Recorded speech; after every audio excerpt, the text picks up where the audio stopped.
Okay, we wanted to get started with the discussion about the Stepping Up initiative. And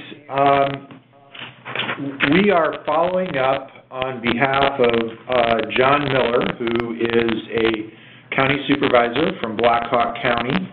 And many of you know John has attempted to pull together a group of individuals that have been involved in the Stepping Up initiative here in Iowa.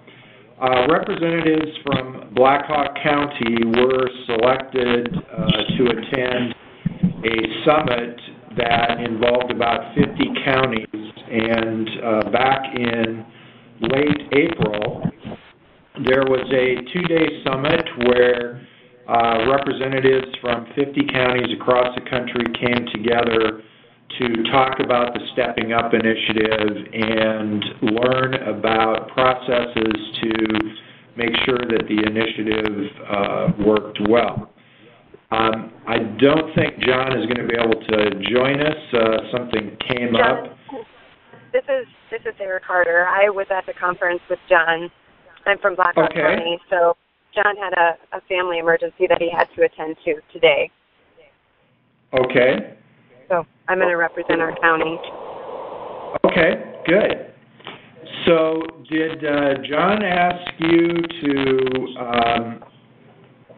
sort of lay out the purposes for the conference call? Did he ask you to provide any input on that, or he just asked you to be on the conference call?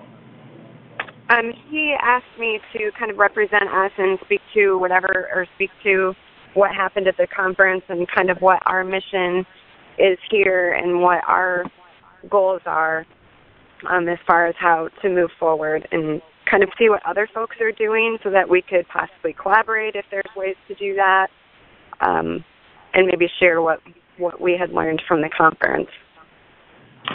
Okay. It's Sarah, correct? Correct, yes. Okay. Sarah, I think what I'll do is,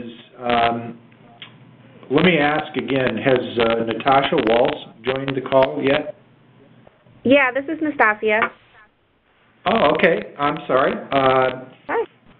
Would you like to explain to the participants on the call what your role is at the National Association of Counties, and maybe fill folks in on the details of the Stepping Up initiative? Yeah, absolutely. Okay. So my name is Nastasia Walsh. I'm a program manager here at the National Association of Counties, and about 99% of my job is managing the Stepping Up initiative on behalf of NACO.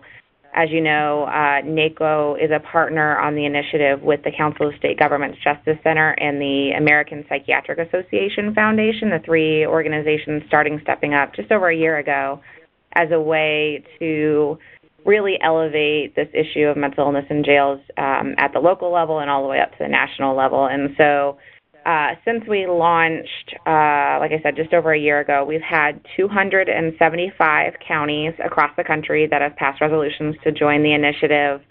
That makes up about 110 million people across the country in terms of representatives. It's about a third of the U.S. population. We have, as you can see from this list, we've got 28 counties in Iowa that have passed resolutions. So you all have the most of any other state in the country. So you are winning at Stepping Up right now.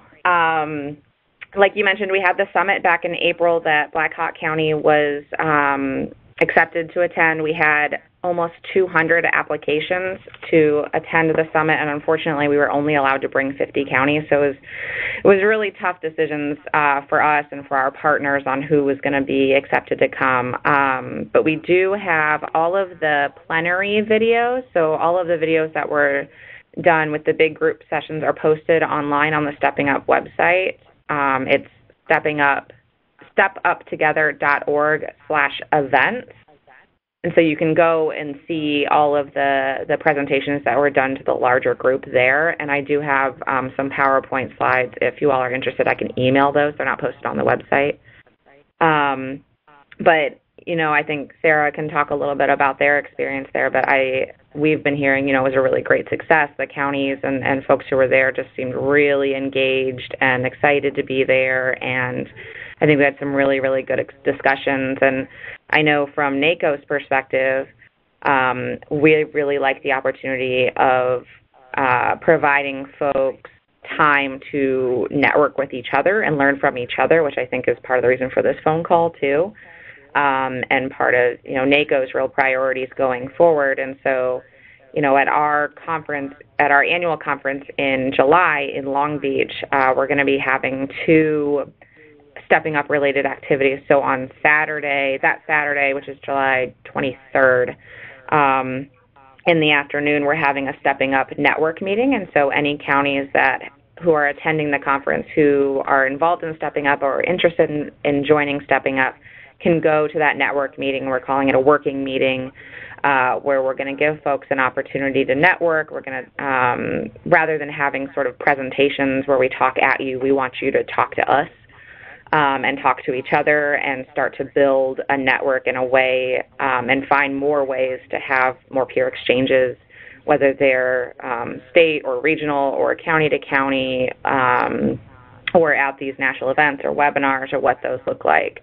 And so I really see that as one of the next steps for the initiative is building up this network and building up the capacity of our counties to network with each other and learn from each other and how we can sort of help facilitate that. And then we'll have a more traditional workshop on Monday morning where we're going to talk about housing and we're going to talk about right to counsel for people with mental illnesses as well. And then one more thing, and then I'll stop talking at you. But at our legislative conference in February, we released a report called Reducing Mental Illness in Rural Jails. And so what we did in that report is really highlighted what some of our smaller and more rural counties are doing across the country, and Johnson County, Iowa is included in that, and we have accompanying case studies on a bunch of different counties and regional partnerships that are doing some really good work on that. Obviously, it's not inclusive of all of the work that's being done across the country, and we do plan on adding more case studies to that, and so we're always happy to hear from you all, and I want to hear about what you guys are doing, and it really helps us to be able to connect you to other folks. I get emails at least once a week asking me to connect you to another county who's doing something that you're looking to try and do, and so we always want to hear from you all on what you're doing and how we can connect you to other folks too. So I'll stop there. Okay, thank you very much. I do want to, as Nastasia mentioned, the NACO website does have I think, a very helpful section where I think there are 5 or 6 principles that are recommended that you follow in the stepping up process, and their resource toolkit does an excellent job of providing a module for sort of each of those components, along with slide. I think most of those, and you can correct me if I'm wrong, were a webinar that lasted about 1 hour that addressed each of the modules in the Stepping Up program, along with slides that could be used to help you understand what the details were about each of those. I thought those were very helpful, very informative, and again, you can find that pretty easily on the NACO website by just finding one of the finding a search engine up on the top and typing in Stepping Up Initiative, and it'll take you to the Stepping Up component on the NACO website. Don't I have that correct? Yes, that is right. Yeah, if you just go to NACO.org and then search for Stepping Up, it's easier than me giving you a really long website. If you search on there, then you'll see all of the resources and tools. I just posted some new case studies on there this week of counties that are doing some really interesting work. And you can also access, like you said, all of those webinars, the PowerPoint slides, and we keep adding to that website and try and get those resources up for you all. And my contact information is on that page, too. Okay. I'm wondering if now we could maybe have Sarah talk a little bit about the experience that the Black Hawk County folks had during the summit.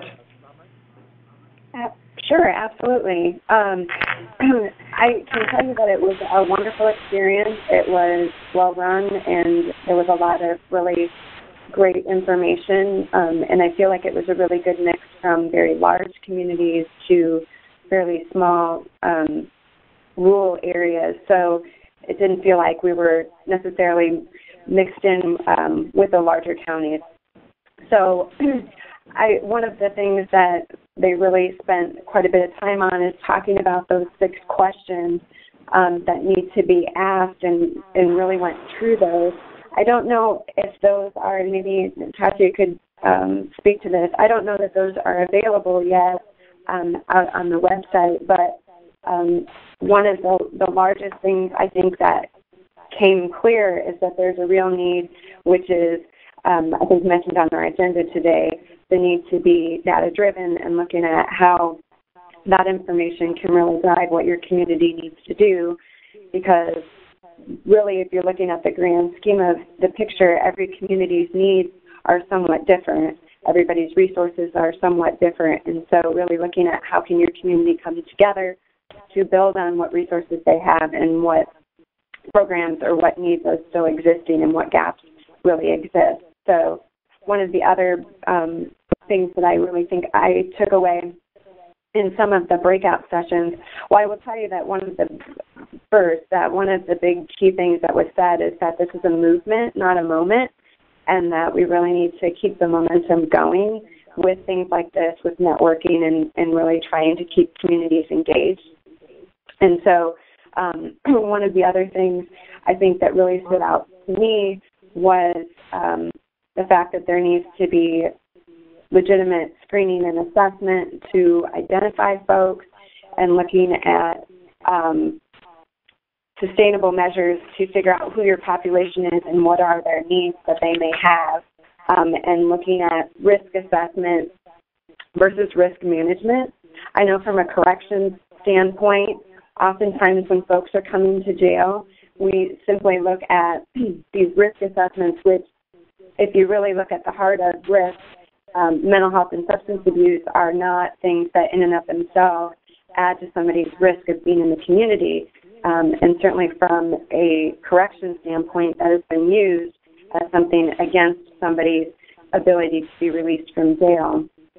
In addition, the fact that most of the folks we deal with are impoverished, and the fact that they do not have the means to bond themselves out of jail. And so amongst the other issues that continue to increase their rate of incarceration and their length of incarceration, the fact that they're not able to be a part of that system, and then on top of that, be excluded from the pretrial realm of release is extremely disturbing, to say the least, I think, which is really why we're doing, part of this data-driven initiative that the White House is putting out. Those things are being looked at, certainly, and I'm sure many of you get the emails and all of those things that are showing that those are very disturbing patterns that are happening. So I also thought, and our group thought, that it was nice to see a collaboration between community leaders, law enforcement, social workers, the rest of the folks, because it really does take all of those collaborations to make these things work. And so I thought it was really great that they had that combination of folks that were coming to the sessions and to the conference. So I think that, one of the big things that came out of this is really trying to build collaborations within your community, start looking at changes of philosophy that people have about folks that have mental illness, and how can you as a community really come together to look at the gaps that you have in your community. One other thing is that I think the interesting thing is that a lot of the data is out there, and a lot of people are doing great things, but they're working in a siloed manner. And so one group is not sharing with another for multiple reasons, whether it's HIPAA or whether it's just the fact that people don't have a really good relationship. I think it's interesting with the state of Iowa, and one of the things that I see as being an issue, and I think Jessica's on the call, have talked about, is that our mental health system and our substance abuse system work in separate directions, and that oftentimes we know that, upwards of 75% of people with mental illness in jail have a substance abuse problem.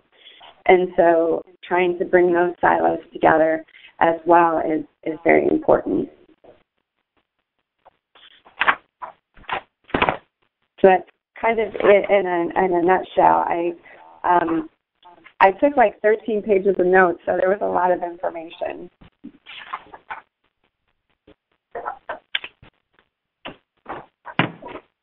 And if anybody had any questions.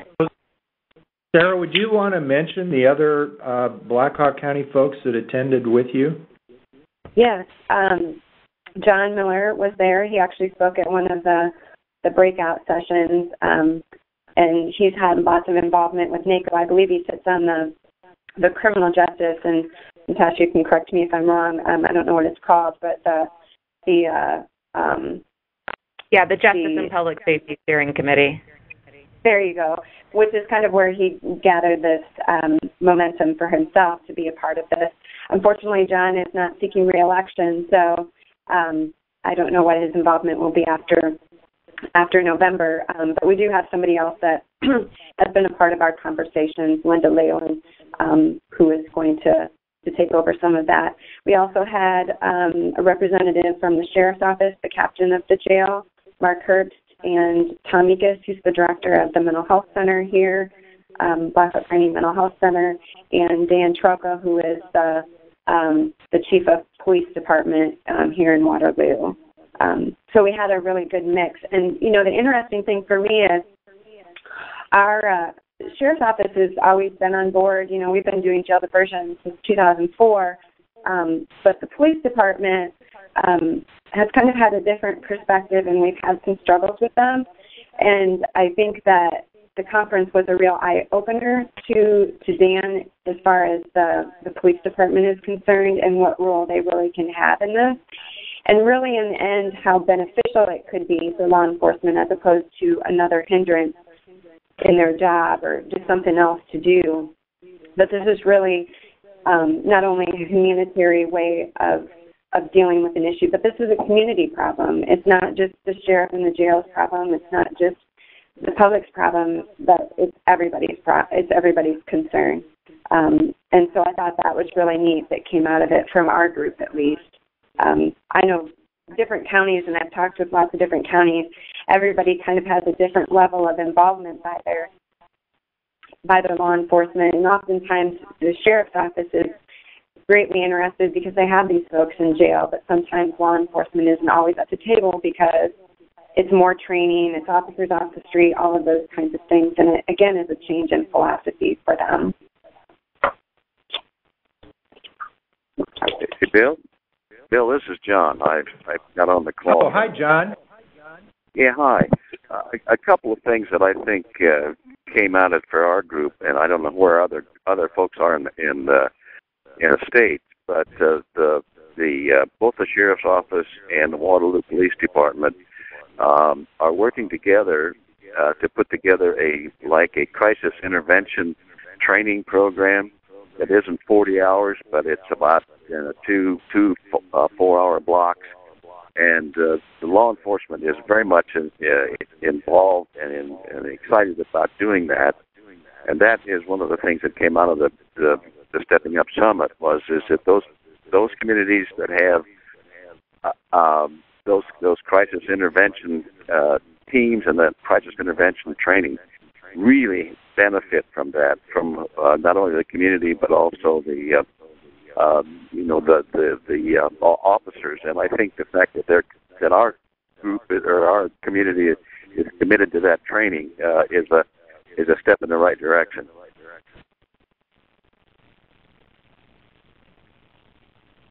Okay, thanks. I think John, one of the other things that maybe you could address while you're on the phone is, I think you were hoping that this would be sort of an introduction, that we could maybe have some discussion about other ways that the counties in Iowa that have adopted the Stepping Up initiative could network.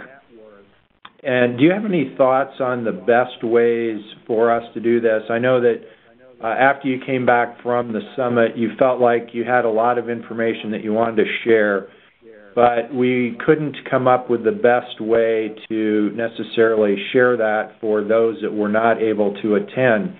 And so one of the things that maybe we can explore a little bit on the conference call here is if individuals have ideas about what format or forum for sharing we could establish so that there is an ongoing sort of information sharing about how people are progressing, how individual counties are progressing, where they're at in addressing some of these issues and the steps that they're taking to address it. Do you want to speak to that at all? Well, I'm old, and my bias is that I like talking to people face to face, and I like getting together and sharing those ideas in a forum of some sort, either in small groups or larger groups. I know that the technology today, and you suggested when I called you that the webinars would be a good place for that. I'd like to hear that I'm excited about the fact that other communities are doing a lot of different things. And I think sharing that information, and at this point, I don't know what those are. I know what we are doing in Black Hawk County. I know that I'm extremely frustrated with with what's happening on the state level. And we just got word last Sunday that they're closing another unit over at MHI in Independence for the youth.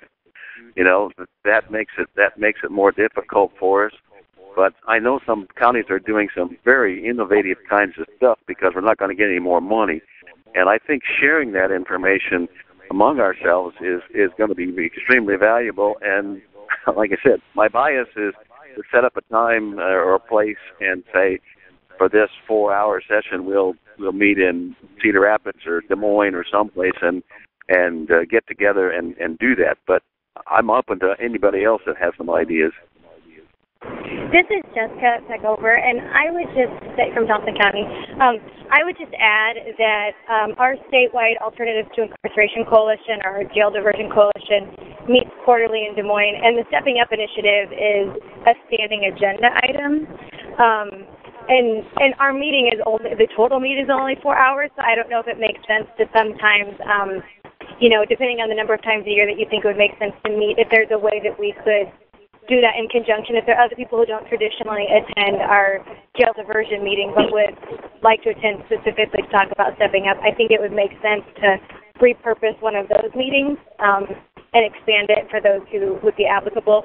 The other thing that I would say, and this wouldn't be those meetings are face-to-face, John, but from a technology side, since ISAC is on the phone, they have been partnering with ITAC, which is our statewide jail diversion coalition, to develop some sort of website. And of course, we could add, the stepping up thing might have been even one of the tabs that we asked them to add. But I guess I just would say there are already a group of people, before the Stepping Up initiative started, there have been a group of people who've been meeting since I think 2010 on a quarterly basis to talk about alternatives to incarceration and how we address the phenomenon of people with mental health and substance use disorders involved in the criminal justice system. So there are lots of partners already at the table, so there might be a way for us just to capitalize on that.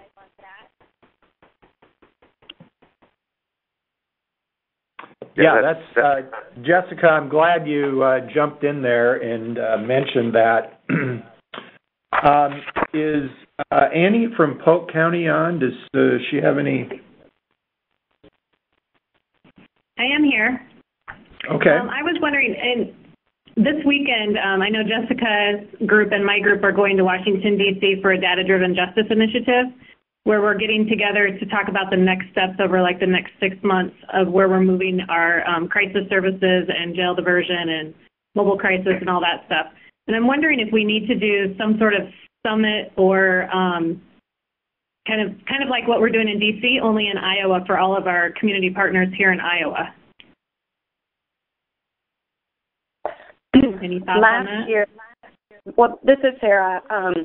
Last year, and Jessica, well, both of you actually, as part of our ISAC committee, we did a kind of like that, some training and group conversation surrounding jail diversion. And we could, like Jessica said, repurpose one of our meetings to do just that and devote it completely to stepping up and have everybody that wants to come, that wants to be educated about it, but also then be able to break out and have conversations about where people are going, bringing that information. We are part of that as well. Just find it. I unfortunately cannot make it on such short notice, although I wish I could, to that meeting on Monday. But maybe we could use that time like we did last year and do something like a summit or training.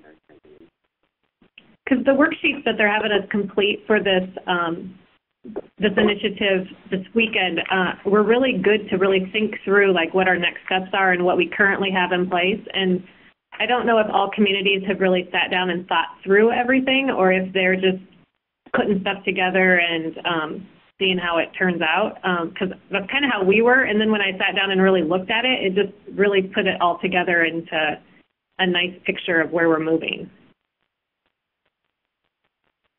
Yeah, I agree, Annie. I don't know, it's like the White House. I don't know about security stuff. I don't know how they keep sending these things out. I don't know what we can send out and share.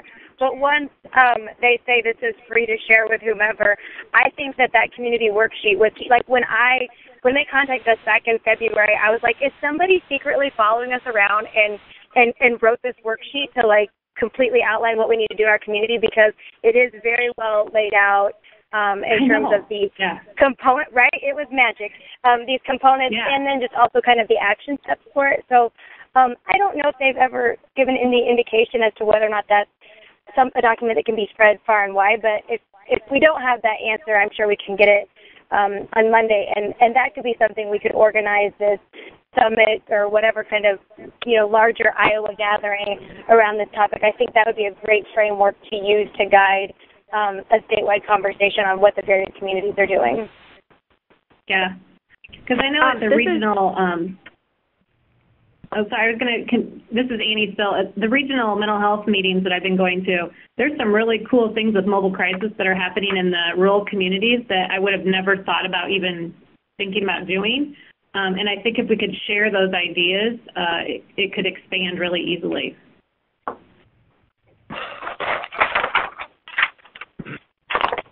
Well, John, it sounds like there's a lot of interest in at least one face-to-face meeting where we could develop some agenda items around some of the topics that individuals have brought up just in the last few minutes.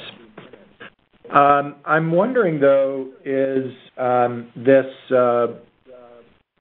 trip into Washington, D.C., is that something that, Natasha, that you knew about was taking place, or is that something you would be interested in if you're still on the call? Yeah, NACO is actually partnering with the White House to co-host that event. Okay. So we are very involved with it, and we will be there on site as part of it. It's not part of Stepping Up. We sort of see them as complementary initiatives because they're related, but their focus is a little bit more targeted on certain things with the DDJ rather than Stepping Up, which I think is a little bit more broad. But yeah, we are going to be involved with that, and we are putting together a website and do plan on posting those resources, the mapping resources and any other stuff that comes out of the workshop next week and anything else. We will be posting that stuff on the website as soon as, I think they're just kind of working out kinks on it and want to get it all finalized before they feel comfortable posting it publicly. But it will be eventually a resource for everyone, and it will be posted on the NACO website. Okay, so listed on our agenda for today were 4 topics of discussion. One that we've talked about that wasn't necessarily on the list, but I certainly think was part of the thought process of having this conference call, was talking about the next steps of figuring out a way to get individuals together. And it does sound like there would be some interest in at least initially a face-to-face discussion where we could have a general session, but then also have some breakout groups. I guess the one thing that I would ask is that if you would have an interest in having us work on that, if Rachel Bennett has been sending out emails about this event, if you could send your name in as someone that would be interested in working on that project of setting up a face-to-face meeting and working on it with us to come up with a time, a location, and those sorts of details, that would be very helpful. So if you just look at the information that Rachel sent out to you related to the conference call and capture her email address and send that to her. If we had 4 or 5 people that could help direct us on what sort of the topic and discussions would be, then we'd be happy to work with you on setting that up. But moving to those other topics of discussion, data collection and its importance, housing issues, crisis intervention training, and grants. Does anybody have anything that they would want to offer about any of those topics? And I do recall from... Okay, go ahead. I'm sorry.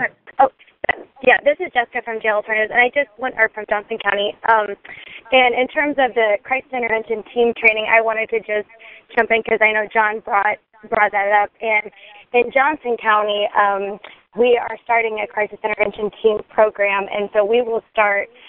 We'll have our very first 40-hour CIT training for law enforcement in March of 2017, and our goal is to have 3 of those trainings annually, and to get 60 officers through each training. And so I think that Blackhawk might be looking at doing something a little different or modifying it, and it'd be interesting to see how that goes and how that turns out. The thing I would just throw out there is that in the communities that are interested in this, that in Johnson County, when we started sending officers. We have 6 law enforcement agencies. We started sending officers from each of those agencies to go through the 40-hour training in another community, because that's sort of what they recommend in terms of having your officers come back to facilitate, that they go through the 40-hour training somewhere else. And I will tell you just already, those officers who've gone through the CIT training and they come back here, those are the officers who use mobile crisis outreach more often. They're the officers who are exploring crisis stabilization beds and other alternatives to incarceration. So that in and of itself, even though we don't have necessarily the robust crisis services to support them to the degree that they would like, just getting the officers to go through that training has already had a profound shift in our community. And at this point, we only have 18 officers out of our 300 that are trained. So for the communities that are looking into doing that, or they're looking at a starting point, I think that that's a really key one. The thing I will add, though, is that very quickly after, and this is consistent around the country, that very quickly after you start getting officers trained in this, they're like, great, yeah, we buy into, we shouldn't incarcerate these people, but where do we take them? And John sort of alluded to some of the waning resources that we have in the state of Iowa. So it does sort of put some onus on the local communities and the counties to get really creative and come together to see how can you explore how you can create a more accessible and comprehensive crisis service system. So I think that's another way to also be partnering across the state and the various counties, because a lot of counties are doing stuff with, in the mental health regions are doing stuff with that, with the crisis services. But I just would throw out there that it's a lot of work to put together a CIT training, and I'm in the throes of it. So if there are any communities that are interested in starting a 40-hour CIT or any hour version of that, I have lots of resources. I have lots of information. I'd hate to have people reinvent the wheel, so I'm happy to be a resource. And I would add that at our ISAC meetings, which is our Iowa Therapeutic Alternatives to Incarceration Coalition, which is really long, but our statewide jail diversion coalition does have a CIT subcommittee. So we're happy to be a resource if there are other communities that are looking at doing that. And this is Annie. I'd like to add to that with the DataDriven Justice Initiative. There is a separate group that is working on a toolkit it's called Divert to What, and it's a toolkit on developing the services that you would divert to when you do CIT or that type of service. So hopefully within the next couple of weeks that toolkit will be out and people can start utilizing that. John. So Jessica, this is Bill. Can I ask a question? Would Johnson County and the public safety groups within that area be open to having individuals from outside your community attend your trainings if they weren't able to develop a training on their own? Yeah, so what, in our sort of like pay it forward effort, I think I have the stakeholders committed to 10% of each training that we would open up to. So that would be about, 6 slots at each training that we would open up to communities outside of the mental health region, the 9-county region over here. And I would say, of course, there may be beyond that. Our first efforts have to go to the first grab is to the local officers, but if there are ever extra slots available, we would open those up. And the idea is that the training is free. That's sort of the model of CIT, is that it's community supported through donations and such. But the law enforcement agencies don't have to pay for it. So the short answer is yes, I have commitment that we would open up 6 slots at each of those trainings that we have throughout the year. So, and with the idea that there could be more. Okay. Does anybody have any other things to offer on, are there sources of grant funding that people are aware of that could help with some of these efforts?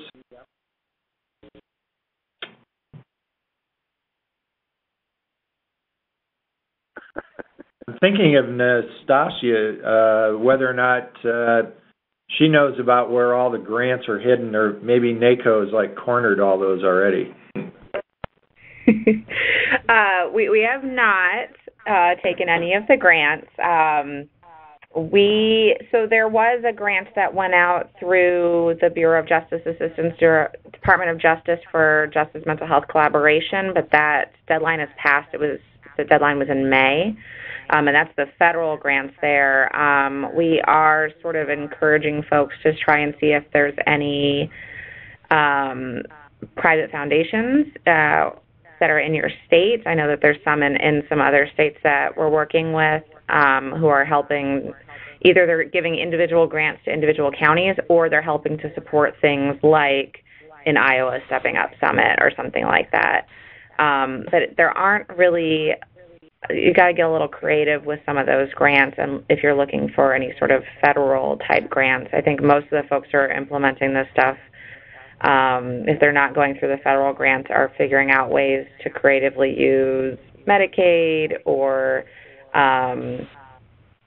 any other funds that are available through state block grants or anything like that. But I don't know of any, and I would tell you, trust me, I would tell you, of any grants that are really available directly for this work right now, sort of a national level.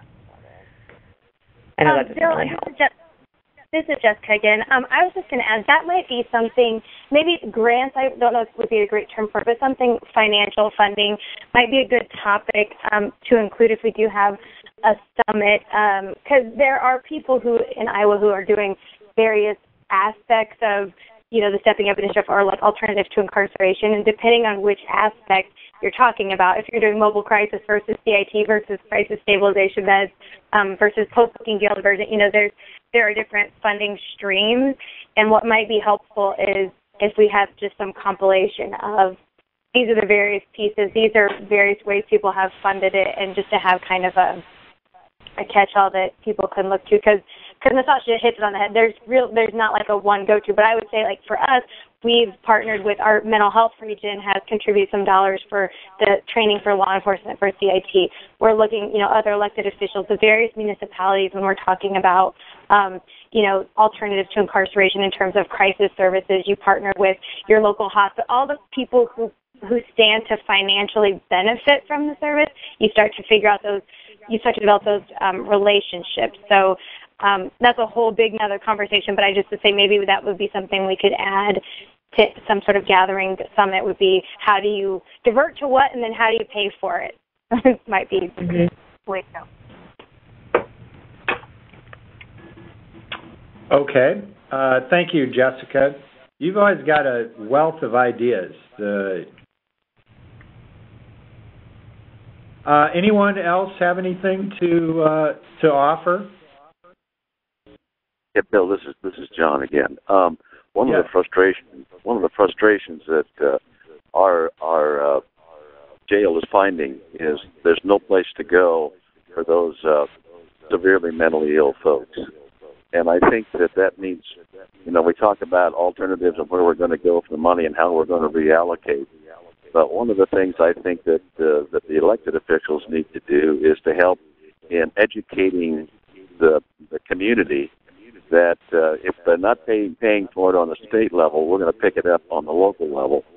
And the second thing is that I think we need to have some education with some of the folks at the Department of Human Services to let them know what our problems are so that maybe they can partner with us. It's easy to say, well, it's all their fault or somebody else's fault, but somewhere along the way, we've got to figure that out, and I think an educational process and a place for them to go. We were thinking about a mental health court, and the judges said, we love it, but there's no place to send them after they come to court. So I think that's another big issue in several communities, and I think some, as Sarah said, or Jessica said, have been doing some creative kinds of stuff. Sharing that information, I think, would be helpful. One of the things, this is Sarah, one of the things I would add is that Jessica and I partner with our ISAC team, and one of our goals with that group is to be advocates in this process, and possibly through our collaboration with this group and the voice of that group as well, which continues to grow, we can be an advocacy group to these legislators because they need to be educated. And as you've seen, you see more publicity about the issue, and some of it isn't all that great in terms of the fact that the state is not doing anything to provide funding to some of these programs. And like John said, it falls on the communities, which in some ways is fine because there needs to be that too, but legislators need to be educated so when they go into the legislative season, they understand this is an issue of every single community. And, again, maybe partnering with the sheriff's group that is a statewide group for us all to come together to be a voice in this issue.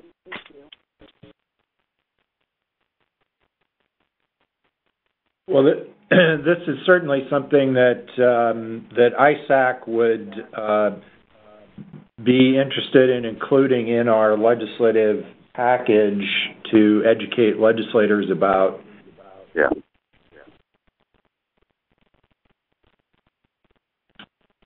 Okay. Does anyone? I'm sorry. Go ahead. This is Sarah. I was just thinking that if we do the training, that it may be possible that we could invite, and maybe it's just for a half hour, or maybe it's just for an hour, some of those legislators to that meeting, so that they can hear some of what we're discussing. Whether that's feasible or not, I don't know. But well, I do know that it wasn't too long ago, Senator Liz Mathis was inquiring about whether or not there were any counties that were engaged in somewhere she had heard about the Stepping Up initiative and other things, jail diversion, etc. And she was asking about whether or not Iowa counties were engaged in this, and I believe we provided her with information on the number of counties. So there is some knowledge about this effort at the state level. That's one of 150 legislators, and so we obviously have some work to do to broaden the discussion.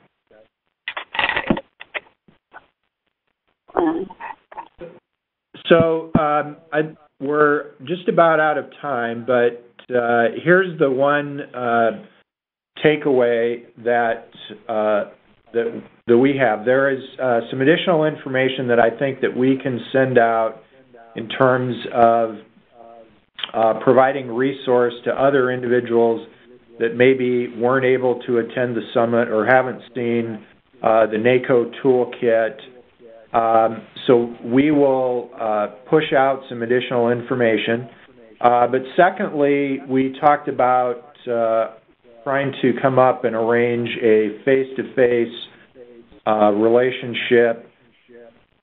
So I'd ask that those interested in putting together a program on this topic email Rachel so that we have sort of a work group to work with to figure out the best way to leverage that sort of activity. I know that Natasha talked about the event in conjunction with the National Association of Counties annual conference in Long Beach in July. So maybe subsequent to that, those individuals that would not have an opportunity to attend that could, maybe we could figure out a way to share the information that was passed out at that event. And will that be live streamed, I'm wondering? So the workshop on Monday on Right to Counsel and Housing will be recorded but not live streamed. Okay. But the working meeting that we're doing on Saturday, it's just not really possible. It's not really a forum to be able to record it because it's like a group discussion with probably probably 100 people. So it's not going to be recorded, but we will plan on sending out and sharing any documents or anything like that we share. In that meeting, we'll post on NACO's website. Okay, great. Well, John, do you have any final closing words? Yeah, one of the things that we ran into with the equalization with the legislature, with bipartisan, we had, and ISAC and the urban counties worked on this. We had bipartisan support in both the House and the Senate. To equalize those counties, Johnson and Scott being 2, I think Butler, and there's 8 of them. And the barrier we ran into was the Farm Bureau. So I think it behooves us to get the Farm Bureau folks in the room and educate them, because if they're gonna do that kind of thing, I hate to pull one out, but they were the big roadblock. I think that needs to be a part of it. And again, there's just the fact that we're working on this together, and we've come a long way. I think it is extremely helpful. Are there other counties on here? Well, you heard from Johnson, Polk, and Blackhawk. Are there other counties on here that need to say something? Yeah, now would be the time to unmute yourself and speak up.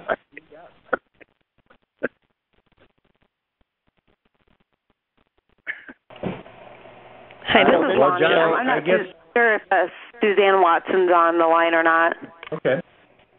if she's not, then I'll let Danelle or myself talk for Southwest Iowa region. Okay.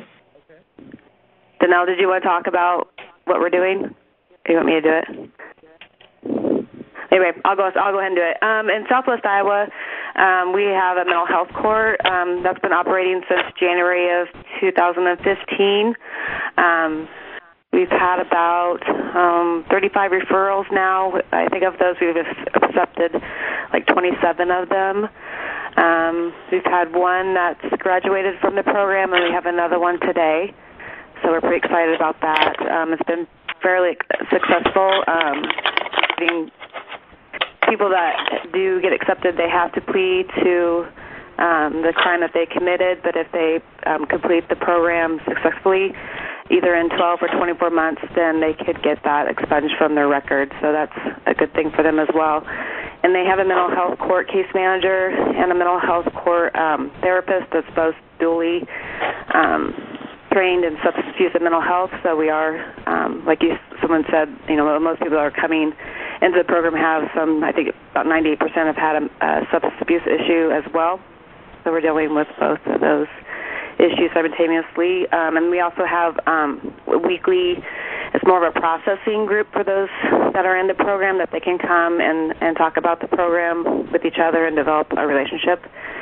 So just wanted to tell you about that program that we're doing. I know there's been some other mental health courts around the state of Iowa, but ours is fairly new. And then Danelle's not on the line still.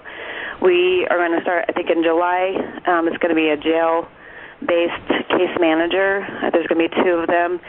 One will be primarily in the Pot County Jail, they both will be in the Pot County Jail because that's where the largest jail is in our region.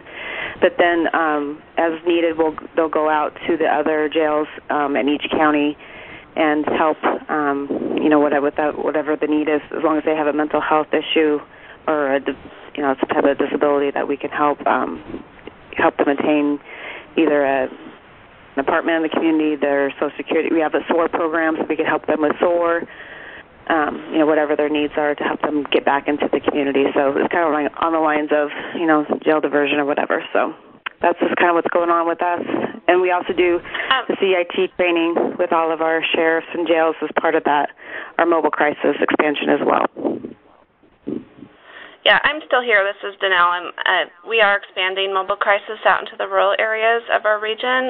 That's starting up right now. So that's something else that we've had in the works for a while that will be starting soon.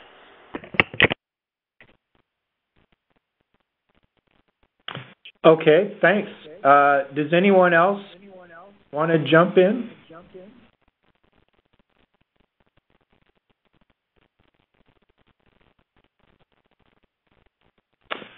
Okay. First of all, I'd like to thank everybody for participating today. We also want to thank our friend from the National Association of Counties for dialing in and sharing some information. And we will expect individuals that are interested in being involved in setting up a face-to-face event in the near future to send Rachel Bennett an email indicating your interest in participating. And as Rachel mentioned earlier, we have recorded this phone conversation, so we will make that available on our website pretty shortly. How long does that take, Rachel? A day or 2. A day or 2. So hopefully by the end of the week, this should be up and available on our website. With that, thank you everybody for participating. We're going to sign off now. Thanks, Bill, for putting this together. You're welcome. Thank you, John. Goodbye. Bye. Bye.